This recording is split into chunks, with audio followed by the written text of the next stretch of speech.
August 1969, Battle of the Bogside. In August 1969, Mick Jagger was accidentally shot whilst filming Ned Kelly.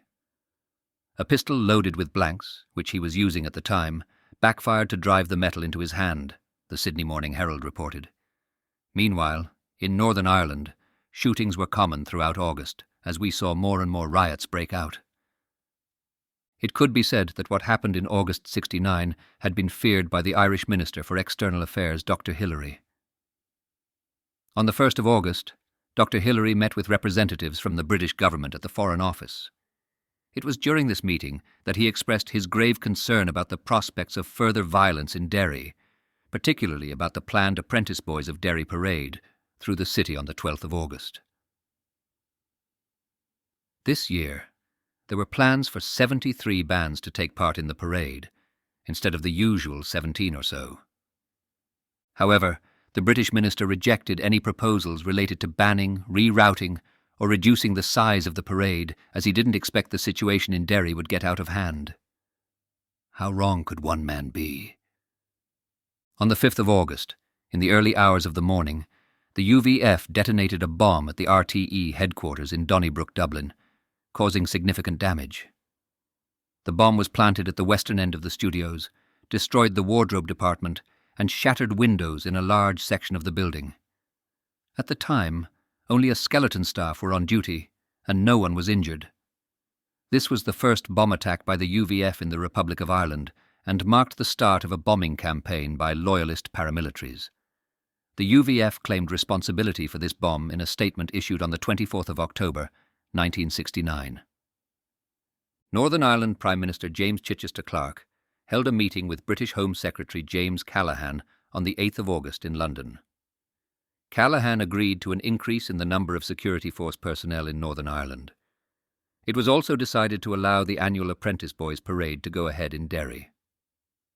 This meeting preceded a meeting of the Cabinet held at Stormont Castle on the 11th of August. In attendance was the Prime Minister, the Minister in the Senate, the Minister of Finance, the Minister of Home Affairs, the Minister of Health and Social Services, the Minister of Education, the Minister of Agriculture, the Minister of Development, the Minister of State at the Ministry of Development, the Minister and Leader of the House, the Attorney General, the Secretary to the Cabinet, and the Deputy Principal Officer. During the discussion, it was agreed that top priority should be given to the strengthening of the Royal Ulster Constabulary up to, and if necessary beyond, the revised establishment of 3,500. It was also agreed that the reserve force should be further expanded by the embodiment of additional members of the Ulster Special Constabulary. The upcoming Apprentice Boys Parade was also discussed. On this, the Prime Minister said that, as a result of his meeting with Apprentice Boys representatives on the previous Thursday, he was satisfied they wished to cooperate. Consideration had been given to possible alternative routes and to calling off the demonstration, as well as an understanding that the procession could be diverted at any point during the parade on the advice of the police. On the 12th of August, as the annual Apprentice Boys Parade passed close to the Bogside area of Derry, insults and jibes between Loyalist and Catholic youths quickly escalated into rock-throwing and assaults. The RUC, using armoured cars and water cannons, entered the Bogside in an attempt to end the rioting. The RUC were closely followed and supported by a loyalist crowd. The residents of the Bogside, armed with stones and petrol bombs, raised barricades and forced the police and the loyalists back out of the area. The RUC used CS gas to again enter the Bogside area. However, a soft wind would blow the gas back towards them. The police were poorly equipped with shields that were much too small, and their uniforms were not flame-proof, causing many of them to suffer severe burns from the Molotov cocktails. Over the following days, serious rioting spread across Northern Ireland from Derry to other Catholic areas, stretching the RUC. The rioting deteriorated into a sectarian conflict between Catholics and Protestants, and many people were forced from their homes. Irish Prime Minister Jack Lynch made a television address on the 13th of August in which he announced that field hospitals would be set up in border areas.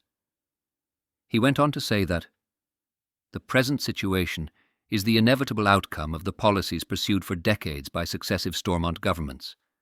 It is clear also that the Irish government can no longer stand by and see innocent people injured, and perhaps worse. On the 14th of August, after 2 days of battle, and with the RUC exhausted, the Stormont government asked the British government for permission to allow British troops to be deployed on the streets of Northern Ireland. Late in the afternoon, troops entered the centre of Derry. This period of conflict between the RUC, Bogside and Cregan residents was to become known as the Battle of the Bogside, and lasted for 2 days. It was also on the 14th that John Gallagher, a civilian married father of 3, was shot dead by the Ulster Special Constabulary, the B Specials, during street disturbances on Cathedral Road in Armagh. Mr. Gallagher had been making his way home from the pub after 11 p.m. when he got caught up in the violence in the area. He was recorded by the RUC as the first official victim of the Troubles. In Belfast, vicious sectarian riots erupted and continued the following day. In Divis Street, the RUC fired several shots from a heavy Browning machine gun mounted on an armoured car into the Divis flats and towers. One of the shots killed a young boy, Patrick Rooney, while he and his family sheltered in a bedroom of their ground-floor maisonette in the Divis complex during the disturbances.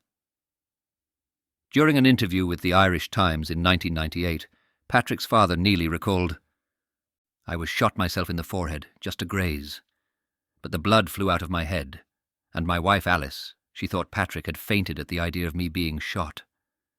Little did we realise that Patrick had been shot himself, in the back of the head." On the 15th of August, a further 6 people were killed, and many more injured during sectarian riots in Belfast, with many families forced to move from their homes. British troops took up duties on the streets of West Belfast. Subsequently, on the 6th of May 2021, 4 killings by RUC officers were the subject of a police ombudsman's investigation report. The ombudsman stated that there was no effective police investigation into these deaths at the time. The 6 killed were: Herbert Roy, 26, was shot while part of a loyalist crowd during street disturbances at the corner of Divis Street and Dover Street, on the Lower Falls, Belfast. Whilst on leave, British Army member Hugh McCabe, 20, was shot by the RUC during street disturbances while on the roof of Whitehall Block at Divis Flats, Belfast. Mr. McCabe was the first soldier to be killed in the conflict. Samuel McLarnon, 27, was shot by the RUC at his home during nearby street disturbances on Herbert Street, Ardoyne, Belfast.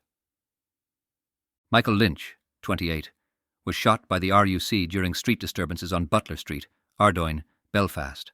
Gerald Macaulay, 15, was shot during street disturbances on Bombay Street, Falls, Belfast. David Linton, 48, was shot during street disturbances at the junction of Palmer Street and the Crumlin Road, Belfast. Right up to the 17th of August, at least 133 were treated for gunshot wounds. Scores of houses and businesses were burnt out, most owned by Catholics. Thousands of families were forced to flee their homes, and refugee camps were set up in the Republic. This was Europe's largest massacre since the Second World War. On the 19th of August, representatives of the British and Northern Ireland governments held a meeting in London, lasting 2 days. A communiqué and declaration were issued at the end of the first day. The declaration affirmed that there would be no change in the constitutional status of Northern Ireland without the consent of the Parliament of Northern Ireland. This joint declaration became known as the Downing Street Declaration. Following the events across Northern Ireland, the Hunt Committee was appointed to consider the structure of the RUC and the B Specials. On Wednesday the 27th of August, British Home Secretary James Callaghan visited Belfast and Derry for talks with the Unionist government and others. The Stormont government announced the establishment of an inquiry to be chaired by Justice Scarman into the circumstances of the riots during the year.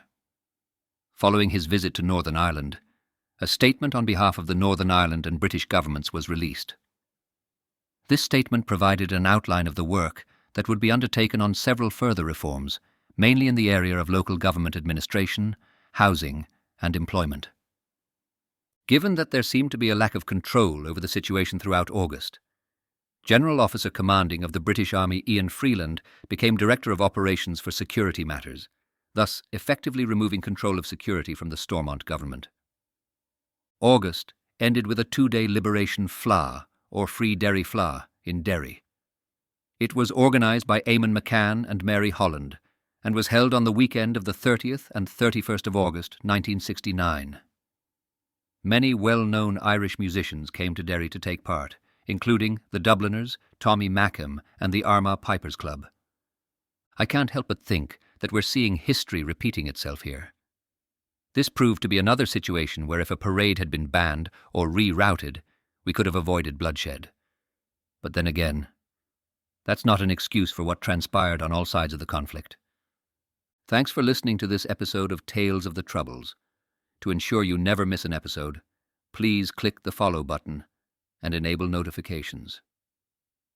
If you have family or friends who would also like this podcast, please share. Stay tuned for our next episode, where we take a closer look at September 1969.